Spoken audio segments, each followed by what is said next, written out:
Okay. Sige. So last week actual tayo, no? Actual demonstration tayo ng simulation natin using our lathe machine simulator. And then we were able uh, to demonstrate some of the basic lathe machine operations. We're able to discuss yung things that we need to prepare from the workpiece to the cutting tools, how to measure, how to use the equipment, basic functions of the equipment. So all of it have been covered, no, during our discussion last week. And then for this week naman, we will discuss then yung ulit yung some of the functions, no. Uh,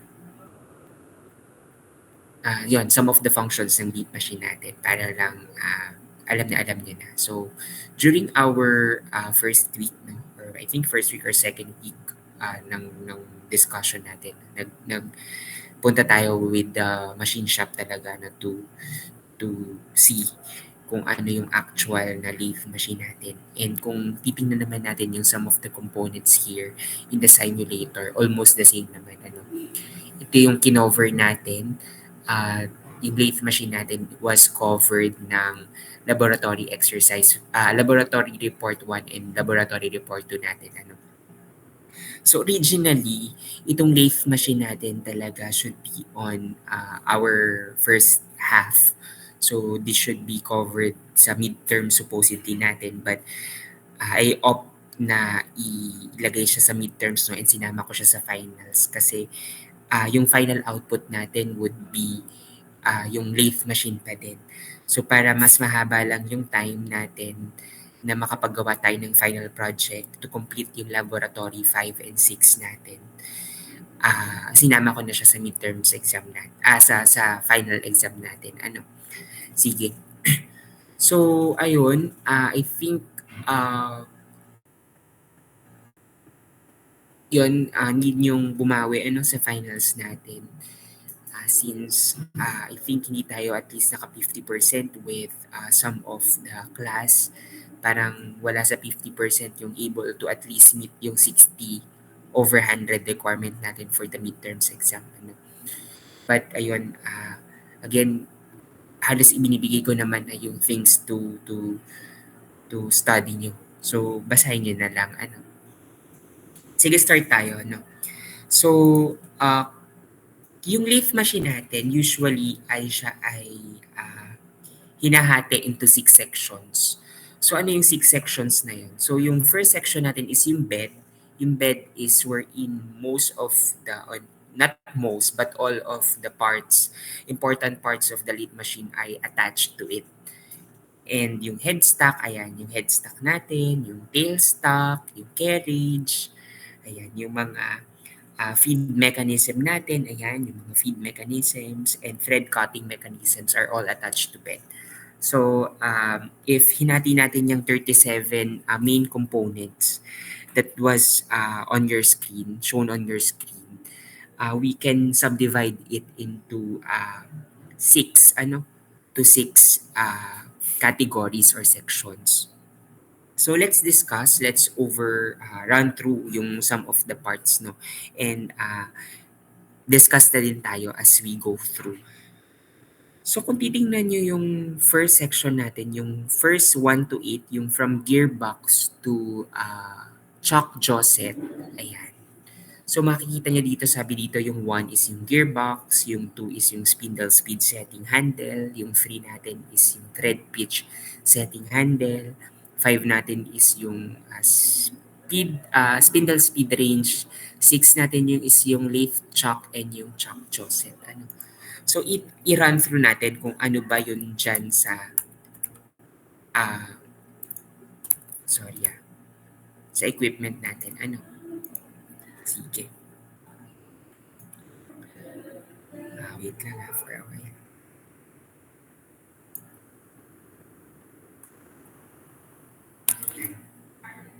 So, dito sa equipment natin, kita pa naman natin yung screen. Ano? Sabi dito, sinabi natin yung 7 components daw that was located sa headstock natin. Ano?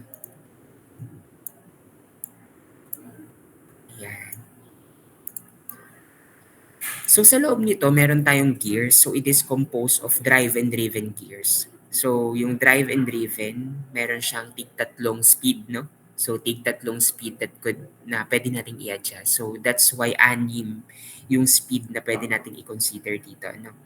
So itong spindle speed range natin, ayan, dito tayo namimili ng min and max speed based dito sa spindle. So for example, ito meron tayong 630 minimum to 2000 RPM. Meron tayong 12.5. Ito yung mga low speed natin, 12.5 to 40. Meron tayong 50 to 160 and 200 to 630. So again, general rule with the choosing the correct spindle speed, lagi tayong pumupunta sa low side. So we already discussed yung computation ng spindle speed and cutting speed or yung spindle RPM and cutting RPM. So it's really important for us how to solve, no? So basic lang naman yun. Ang kailangan nyo lang is yung diameter ng workpiece natin and then we were able to compute ano yung spindle speed. Bali, mako-compute natin siya kapag meron tayong cutting speed required for specific material. Halimbawa, sinabi ay mild steel, you go through dun sa table and then you compute kung given naman tong diameter ng workpiece natin. Sige. So dito, yung example natin last week, so ang range natin is 716 yung na-compute natin. But then again, walang 716 dito. So we choose between 630 and 800. But since we go to the safe side, so pinili natin yung 630 RPM. So ito yung adjuster, ito yung range. Ayan. So dito naman, ito simple lang naman tong mga levers na to. So ito yung na-discuss naman din natin kung ano yung difference ng mga pitches. Meron tayong fine, meron tayong coarse. Ayan. So meron din tayong tinatawag na right hand and left hand. Meron din tayong coarse pitch right hand and coarse pitch left hand. So ito lang siya. Sige. So yon, it covers na yung 1 to 7 natin. So punta naman tayo dito sa chalk. Ayan. So si chalk ay nakadikit pa rin sa headstock natin. Ayan. So ito yung chalk natin, tapos ito yung chalk jaw natin. So sabi dito, yung chalk daw natin ay nag-hold siya. So ang function ng chalk natin ay to hold yung workpiece natin depending on the size, shape, and operations that you want to perform. So yung chalk natin is attached to headstock spindle. So nakakonect siya sa spindle ng lathe. No? Yan. So meron tayong iba't ibang klase ng chalk available. But dalawa lang yung madalas nating makita. So ano ba yung dalawang madalas nating makita na chalk? So meron tayong tinatawag na universal. Ito, universal chalk to or yung 3-jaw chalk. Ayan kung makikita nyo naman, 3-jaw siya. 1, 2, 3. So meron din tayong 4-jaw o yung independent chalk na tinatawag. So pagka nakarinig kayo ng universal chalk, so i-assume nyo na agad na 3-jaw siya. Ayan. Pag sinabi naman natin na independent chalk, ayan, 4 siya, 4-jaw. Ayan. So ano bang difference ng dalawa? Pag sinabi natin 3-jaw or universal chalk, sabi dito ay siya daw ay usually for round or hexagonal stock. So katulad ng example natin, naka-round workpiece tayo, round workpiece yan. So it is advisable to use yung universal chalk na lang natin. Yan. So sabi dito, yung 3-jaw daw is nagmo-move simultaneously and are always same distance from center. So the workpiece is automatically centered without further adjustment. So naka-auto adjust siya. So but ang watch out sa kanya is nagkakaroon tayo ng issue with accuracy kapag may tama na to. Ayan, yung mga bingkong na ba? Na bingkong na katagalan or halimbawa mali yung pasok ng mga pang-cutting tools natin, nagkaka-damage, ayan. So yan, nagkakaroon tayo ng issue with the accuracy ng workpiece natin. Sige.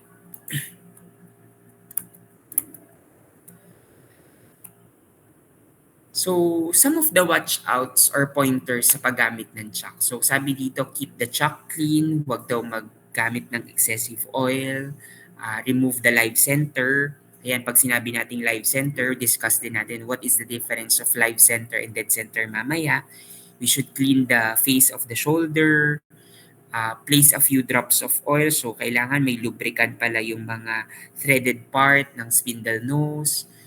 Ayan, so clean the threads in the chock and on the lead spindle. Ayan. So, do not apply too much pressure when tightening the work. Ayan, ano ba yung too much pressure? Diyan tayo nag-a-adjust. Ayan, ano?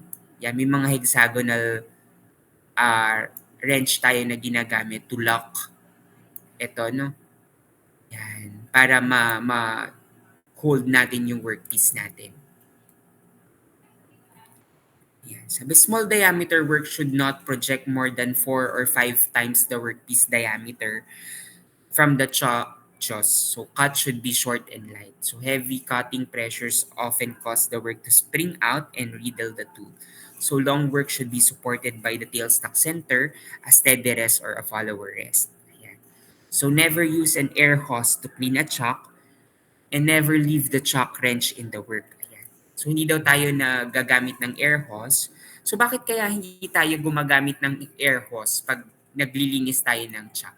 Anyone? Sino kayang may idea? Sino yung may idea bakit hindi tayo gumagamit ng air hose kapag lilinisin na natin yung lathe machine?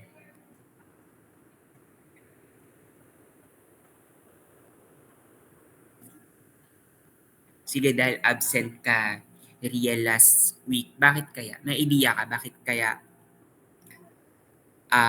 hindi tayo gumagamit ng air hose sa paglinis ng lathe machine?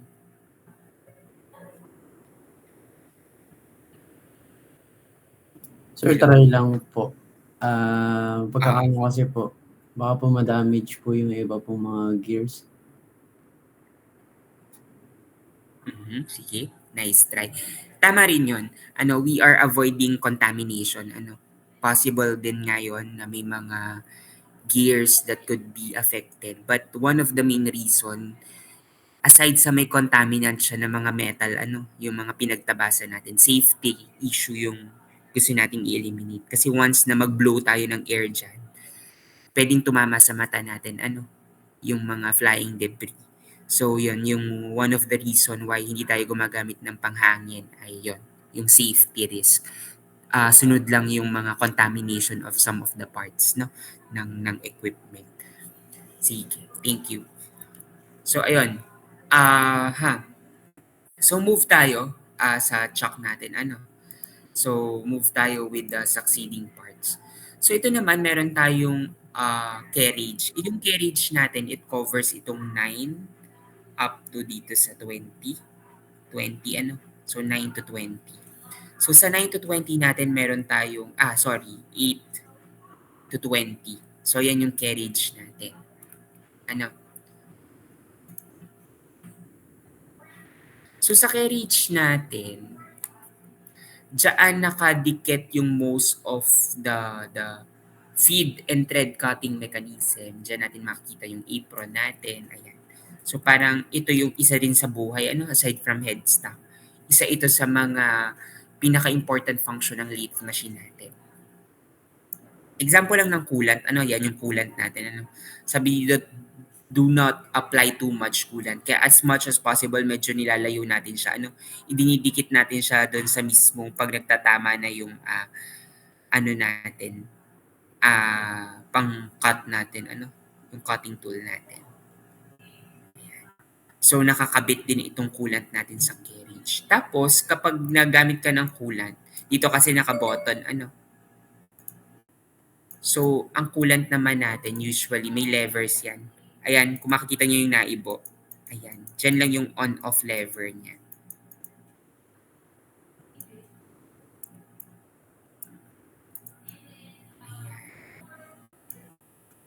Sige. So, meron din tayong small longitudinal saddle. Ayan. Nakuha naman natin last time yung mga function ng yung between the longitudinal and transverse. Ayan.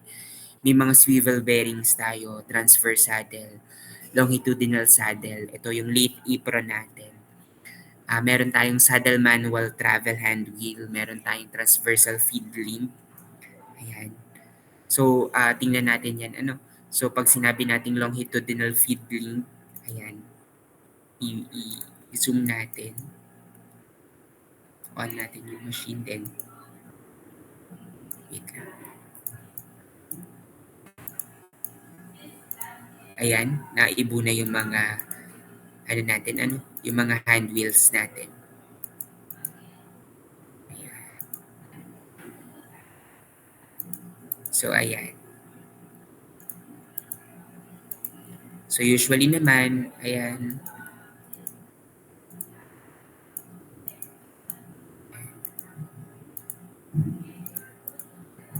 Sige.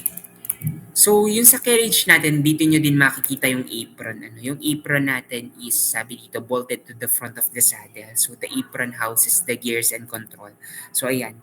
Yung apron natin, ayan, sa loob na may mga gears, no? Siya yung driving mechanism ng mga to para mag-move siya. Ayan. So, pagka tinanggal natin yung mga cover, so ano ba yung nasa loob na? So, meron tayo sa loob ng apron natin ng mga cross-slide gear, yung mga oil shot system, ayun. Meron tayong lubricant pa rin sa loob kasi nga may mga moving mechanism dyan. So, meron tayong safety clutch, meron tayong mga worm gears, worm wheel, half nuts, ayan. Gear for longitudinal feed, meron tayong mga gears for hand wheel, ayan, and key press into the worm. So, ayan, pag nilock natin siya, hindi siya nagmo-move, ayan. So, kung makikita nyo, naglalak tayo kasi 'di ba very niya, yung parang sobrang bilis niya minsan pag ginagamit, yung tingnan mo yung movement niya. Minsan pag nagkamali ka lang ng ibo, pwede niyang sirain yung workpiece mo. Ayan. So, naglalak tayo, Yan, switch off rack gear para hindi umubyo itong buong natin, carriage natin. Sige. So, na-discuss na natin yung first, yung bed. Ayan. So, nag-discuss tayo ng bed. Diniscuss natin yung carriage. Then, now, we proceed with, na-discuss na rin natin yung headstock. Ayan. So, nandito rin yung mga off buttons, on-off buttons natin.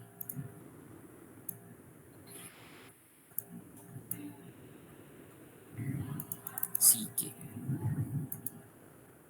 So, punta naman tayo sa tailstock natin. So, ang tailstock natin, guys, ay ito. Ayan. Sorry, i-disable ko muna tong drill. So, dead center muna yung gamitin natin. Ayan.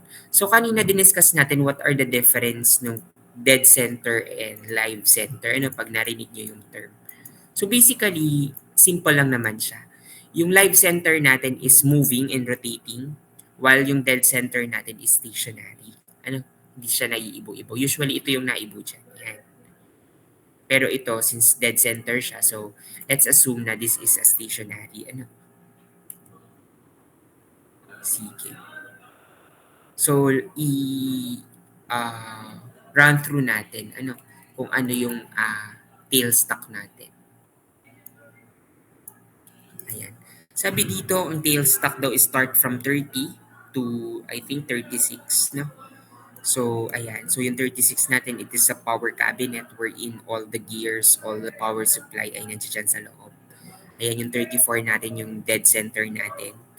Ayan. Yung 33 natin is yung tailstock keel. Yung 32 natin is keel clamping handle. Ayan. 31, yung tailstock locking handle natin. So, yung mga locking mechanisms natin. Ayan. Yung 30 natin is yung tailstock. So, ayan. Ito yung mga hand wheels natin. So, hindi lang natin masyado siyang maibo. But, ayan siya. Ayan. Kaya siyang i-move manually, yung tailstock natin. Since hindi ko maibutong hand wheel. Ayan. Kinukuha na.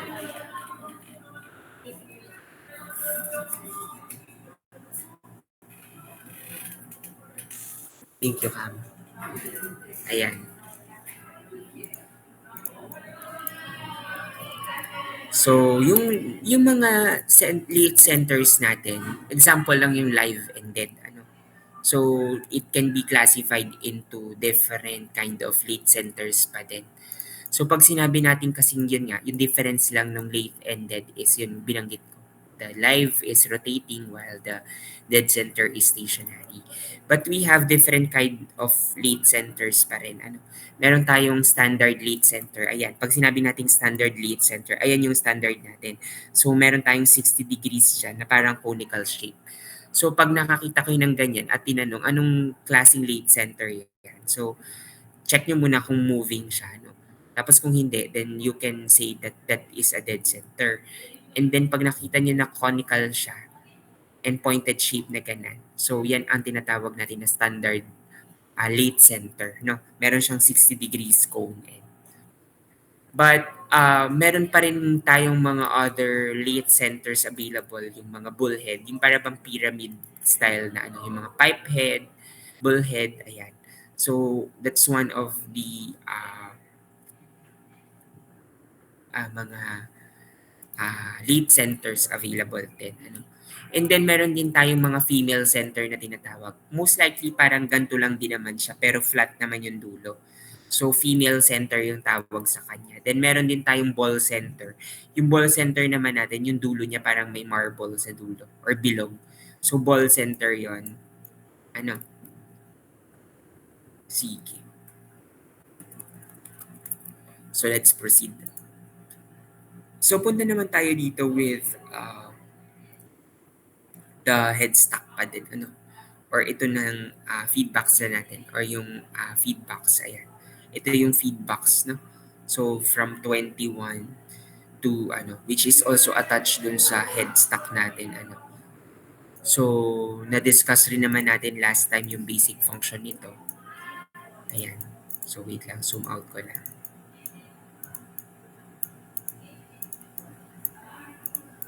Ayan.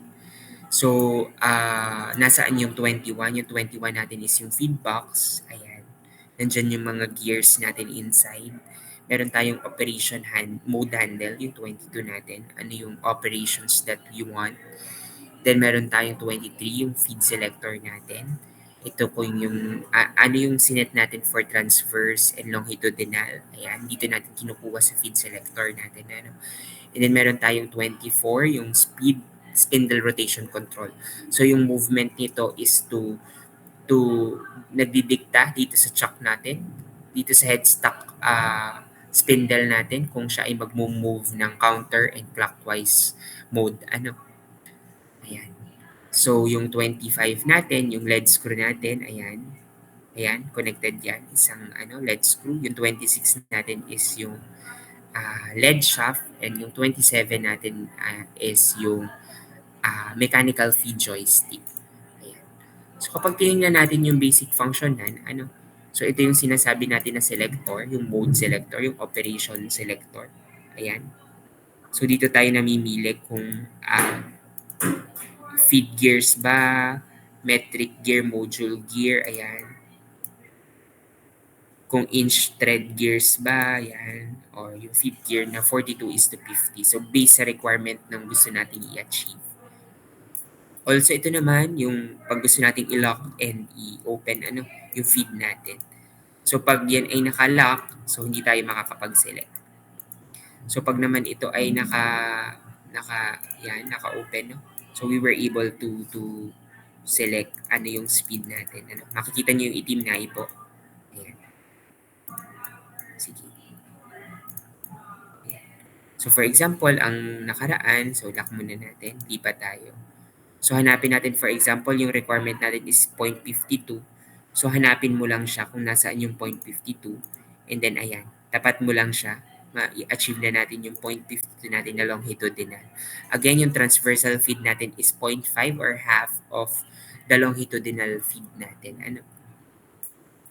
Ayan.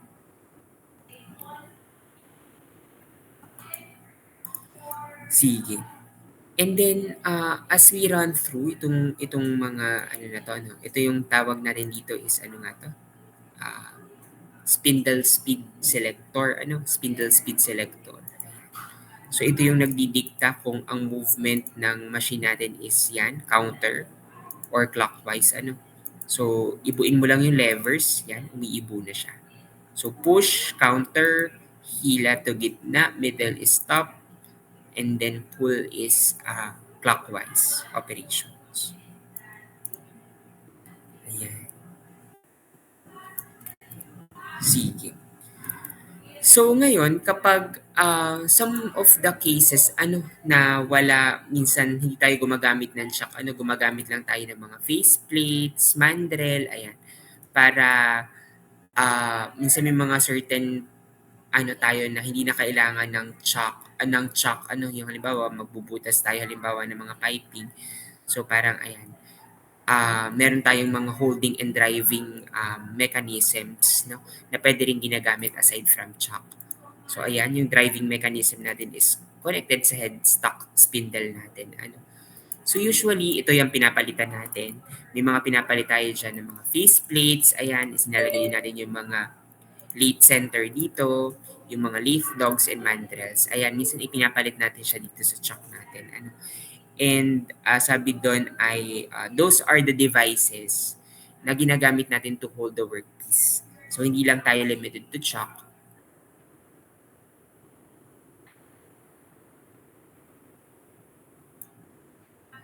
So yan, meron tayong different other holding device din. Ayan. Sige. So, ayun, na-discuss din naman natin yung difference nung transverse and longitudinal. Pag sinabi nating longitudinal, ay ito yung movement ng longitudinal natin. Ayan. Yan, longitudinal yan. Sorry, nakalaki yata.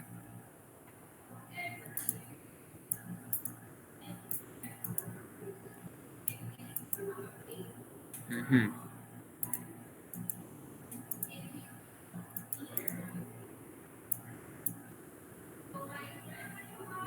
So yan, nakalock, sorry. Kaya hindi natin maibon, nakapin to. So yan. Ayan yung longitudinal movement natin guys ha. Pag sinabi natin longitudinal, ayan. So pag sinabi naman natin na transverse, ayan yung movement natin. Para hindi kayo malito. Ayan. Sige. So yun, na-discuss natin yung isa sa mga mga holding tool natin, yung chalk. Meron tayong dalawang klase ng chalk, yung universal at independent. So meron din tayong ginagamit na faceplates, yung diniscuss ko sa inyo kanina. Sabi dito yung faceplates daw is the workpiece can be mounted or held on a faceplate, which is a round metal plate. Parang metal plate lang talaga siya na may butas sa gitna, wherein kaya rin niyang mag-hold ng workpiece. So the work is clamped, yan, ikinaklamp natin or binobolt to the elongated slots of the faceplate. So the flat surface of the faceplate is perpendicular to the spindle. Ayan. Again, meron din tayong lead centers na ikinakabit aside from chuck. Ayun nga yung difference. Discuss natin yung live center, dead centers, and other lead centers available. Meron din tayong mga leaf dogs. Ayan yung pang sikip na natin, yung pang mount. Ayan. Tapos meron din tayong mandrels. Ayan. Yung mandrel natin ay usually ina-attach din natin siya dyan. Lalo na pagka yung may end-to-end tayo na minamachine. Sige. And dito, meron tayong review questions doon sa PowerPoint na shinare ko sa inyo sa Google Classroom natin. Answer nyo yung dalawang review question doon. So that would serve as your exercise number 2 and exercise number 3 doon sa padulo. So mamaya, i-run through natin kung ano yun. So some of the review questions lang naman dito is yun, what determines the size to use, the lathe machine size to use for a particular job. So name the basic components of the lathe. Main components, so pag sinabi natin main components, hindi yun yung hindi yun yung lahat ng components natin na 37.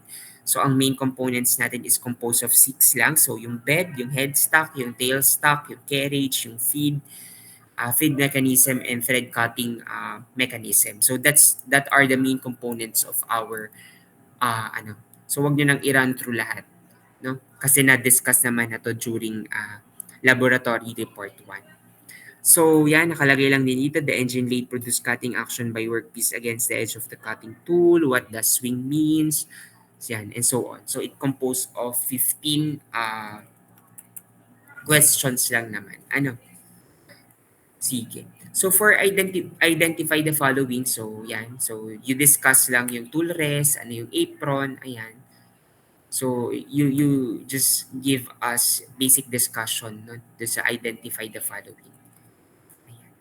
So sa late operations naman, I am not expecting you to learn all the know-how on the late machine. Ano? So ang gusto lang natin i-achieve siguro is for you to have the 6 basic operations. Ano? Yung facing, yung turning, yung reaming, yung chamfering, ayan. Meron din tayong mga turning, tapping, boring, ayan. Some of the basic operations lang ng lathe machine ang gusto ko na matutunan ninyo. Ano? And last week nga nagkaroon tayo ng actual discussion dito sa machine natin. So, ang assignment ko sa inyo last week is may makakapag-share ba sa inyo kung may nakapag-practice nito? May nakapag-practice ba na kayang magpakita ng nagawa nyo kahit yung 2 basic lang, yung facing and turning operations lang? Sa first section kanina may nakapaggawa.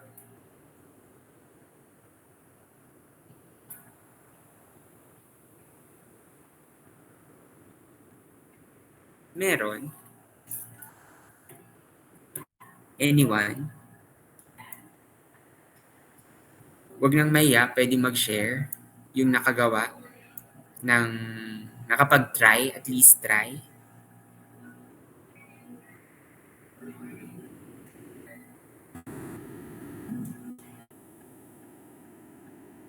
Yung group nyo, Alvin, meron ba? Nakagawa ba? May nakapag-try ba kayo? No, sir, parang wala pa nga po. Sige.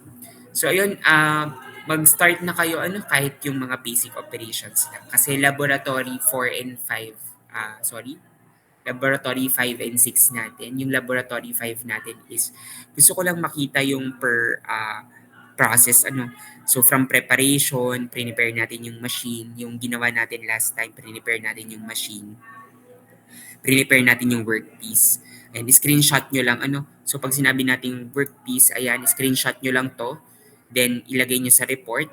Makita ko yung picture, no? So, halimbawa 100 mm, 40 diameter, 60 offset. Ayan, makita ko lang. And then choosing the tool. Halimbawa, ang ginamit natin ay yung 43. Nag-groove tayo. And then turning facing tayo. So yan, makita ko yung toolkit from preparation. And then sa measurement na, halimbawa, for example, ay ayan, ito yung perfect example. Halimbawa, nag-cut na tayo, so kailangan makita ko na pag mineasure nyo dun sa facing, nakapag 85 na kayo. Tapos kapag nag-turning kayo, sa first turning natin ay, ayan, nag 30 mm na siya. Ayan, so screenshot nyo lang siya and ilagay sa report. Ayan. So, halimbawa naman ay after turning, nag-grooving tayo. Ayan. Tapos, nag-chamfering ka. Sa chamfering mo, makikita mo pa rin yung diameter ng chinamfer mo dito. Dito sa portion na ito. Sorry, mali itong duluhan na to. Ayan, kung 3 mm yung nabawas. So, kung ito halimbawa, for example, ang nakalagay doon ay 3 mm yung i-chamfer mo. So, kung ito ay 30 mm, dapat yung diameter ng pinag-chamferan mo, for example, ay ito, kunwari 3 mm yan. Or kunwari 7 mm yung requirement, so yan, dapat ay makuha mo ay 20, within the range ng 23. So yun yung makikita ko with the laboratory 5, individual yun, and then the laboratory 6 naman would be video, So kahit isan lang yung mag-present, ipakita lang yung basic preparation, yung mga basic technical know-how sa equipment, how to operate, and then yung 4 basic operations na ginawa natin. Same na lang din yung model na gamitin nyo. Use yung 100, 40-60, dun sa dito. Ayan. Sige. So, yun yung dalawa nating laboratory. And this will also serve as your final output. Magbibigay ako ng bagong lathe machine design plan, workpiece plan, and then yung susundan nyo. By group na lang din yun. Para hindi na masyadong matrabaho. So, expectation natin is we have 2 laboratories na lang. Yung laboratory 5 and 6. Tapos, meron na tayong final output. And then, exercises, more on exercises na lang yung output natin the rest of the discussion. Ayan. Again, binibigay ko naman na yung mga babasahin nyo. Please study this. So, automatic 37 points na agad to, sa 100 sa finals, So, binibigay ko na sa inyo para mabasa nyo na, siguro naman ay by the time na mag-exam tayo ng finals ay, sa ulo nyo na tong 37 points at perfect nyo na yung basic parts ng lathe machine. So, expectation ay walang bababa sa 37. Binigay ko na sa inyo ang yung aaralin. Sige. Sige, discuss ulit tayo. So, let's proceed with the feed mechanism. No? Sa feed mechanism naman tayo.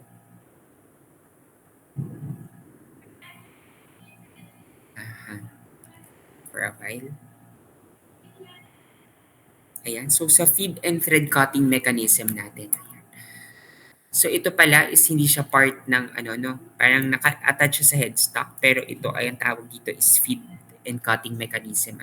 Na-discuss naman natin kanina. Wherein we interchange itong feed selector natin. Ayan. So, anong klaseng gears yung gagamitin natin? Ayan. So, feed na 42 to 50 gears. So, ayan yung gears na ginagamit natin. So, makikita nyo sa feed and cutting. Yung feed and cutting mechanism, ayan, pati itong mga levers na to are part of the feed and cutting mechanism. So, we were able to capture na yung head, yung headstock, yung tailstock, yung carriage natin, yung feed and cutting mechanism. And then, yung thread cutting mechanism natin is ito na. Yung mga tool piece na natin. Ayan. So, what are the basic operations naman ng lathe machine? So, basic lang naman yung lathe operations na i-discuss natin. So, yung lathe operations natin, yung facing, one of the example yun. Pero bago tayo, di ba, nag-conduct ng basic operations, ano munang una nating ginawa? Ang una nating ginawa ay nag-set tayo ng parameters. Nag-set tayo ng parameters. So, for example, ano ba yung mga sinet natin? Ang sinet natin ay yung spindle speed, ayan. Then, after computing yung cutting speed and spindle speed, nalaman natin na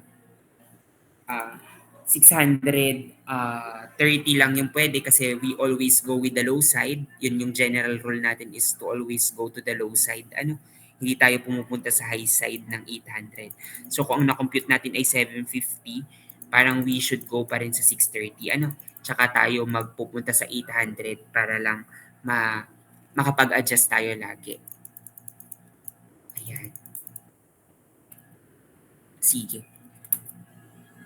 So, yun yung nag-set muna tayo ng mga parameters. So, yun yung mga una nating ginawa.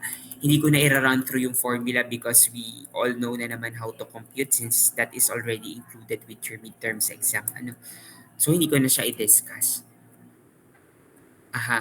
So, what are the basic operations? Yun yung facing natin. Yung facing operations natin, we perform yung facing operations. Usually, nagbawas tayo doon, from 100, ginawa natin 85 using the facing operations.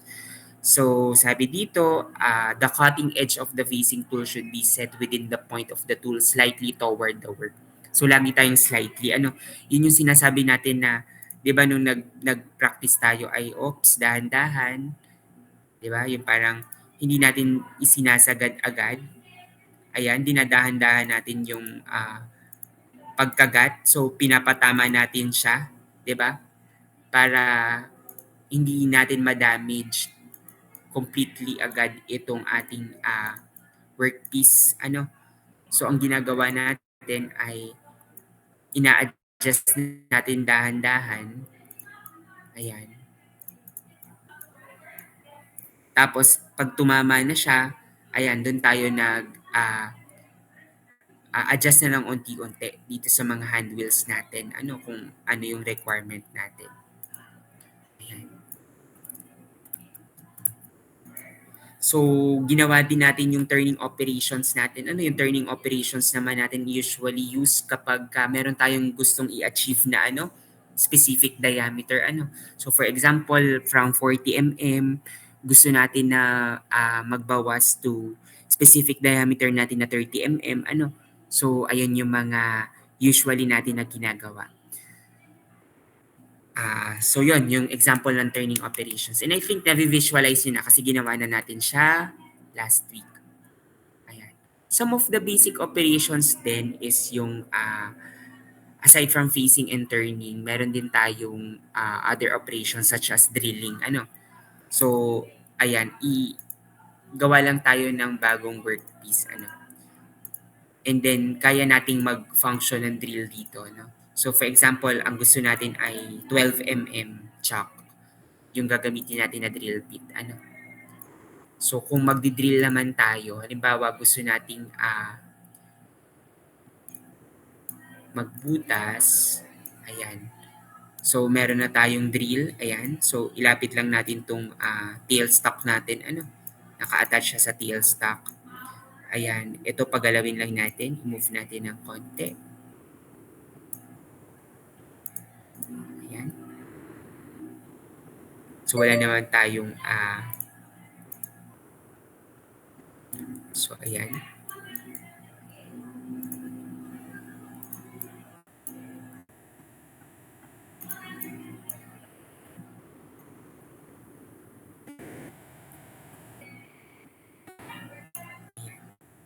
So kapag gusto nating magbutas, same pa rin ang proseso, dahan-dahan tayo sa pagbutas kung ilan yung mm na gusto natin na ma-achieve. Ayan. Wait lang, sablay.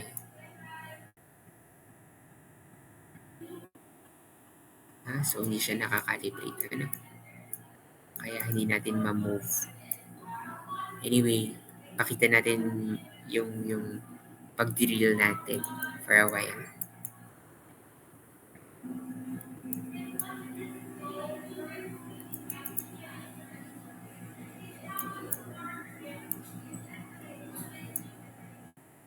Ayan, i-offset natin itong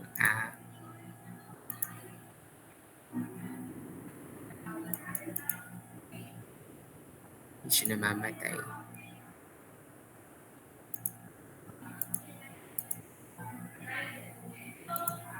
Ayan, i-offset natin yung drill natin, para makita niyo yung drilling operations natin.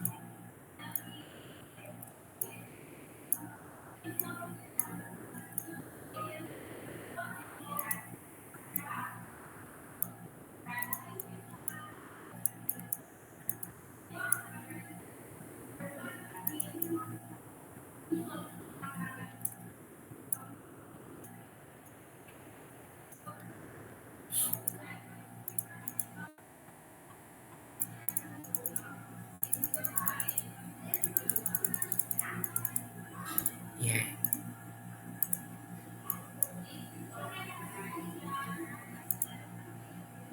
So, yan. Usually, naka-lock. So, yan.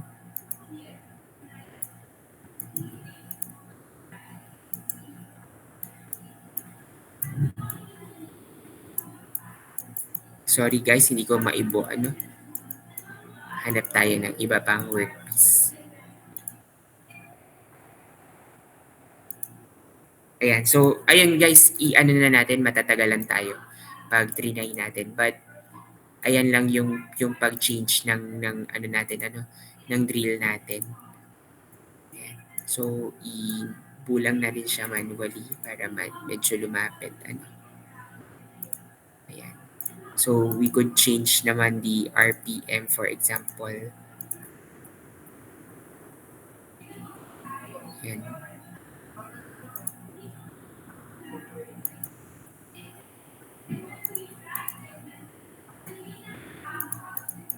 So, yan sa 6:30, ano. And then, ibulang natin si TL stock natin.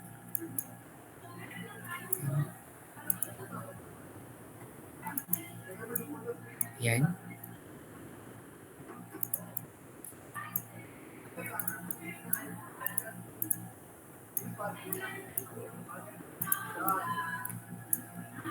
Then,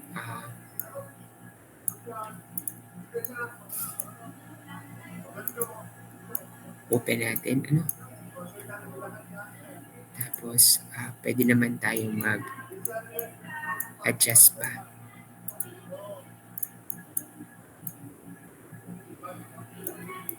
Ayan. Hindi nabubutas, ano. Ayaw umibo nitong tailpiece natin. Restricted siya. Anyway, sige, hindi talaga natin mabutas, ano. Pero yun yung process ng drilling natin, ano. So, nagpapalit lang tayo ng chuck. So, for reaming naman, meron tayong mga precise finish na diameter na gusto natin. So, pag sinabi nating reaming, after nating mag-drill, nagre-ring tayo. So, halimbawa, nag-drill tayo ng 8 mm, tinatanggal natin yung mga rough edges sa butas, ano, para makapag-tapping naman tayo after. So, yung tapping, yung naglalagay na tayo ng roscas, ano. So, same din siya. Yung boring naman is removal of stock from a hole. So, para ma-accurate and efficient is, ayun naman, boboring tayo. Ano? So, may other operations pa yung mga knurling, may mga computation to, pero I would not be covering this na because medyo malalim na siya, ano. And then meron ulit review questions dito, 12 questions, 13 questions. So, please answer all of it and it will serve as your exercise number 3. Sige. Kuha na? Sige, may tanong pa kayo. Baka may question kayo. Wala naman po. Wala naman po, sir. Wala na. Sige, kung wala na ay, ayun, please answer yung exercise 2 and 3. Naka-PowerPoint naman na yun. Handwritten siya, no? Same format lang din as what we are doing dun sa exercise 1 natin. And then, bukas, I'm giving you the time na mag-practice, download this application online. And then, ayun, next week by April 20, tayo ay magkakaroon ng face-to-face laboratory experiment. Ano? Please bring laptop. So I think much better if may at least 3 laptops available per group, ano, para hindi masyadong para nakakapag-brainstorm tayo, no? During workshop natin. Sige, kung wala na ay pwede na tayong mag-dismiss. Sige, Miguel, ano yun? Sir, alin nga po dun sa mga questions yung exercise 2 at exercise 3 po? Ang exercise 2 natin ay yung una. Yung exercise 2 natin ay yung Yun po ba yung may 19 questions? oo, yung may 19 questions, ano. Tapos yung exercise 3 natin is yung dulo. Yung review question na meron lang ilan ba to? 12 questions Why po are ata. center holes drilled? No? Tapos yung exercise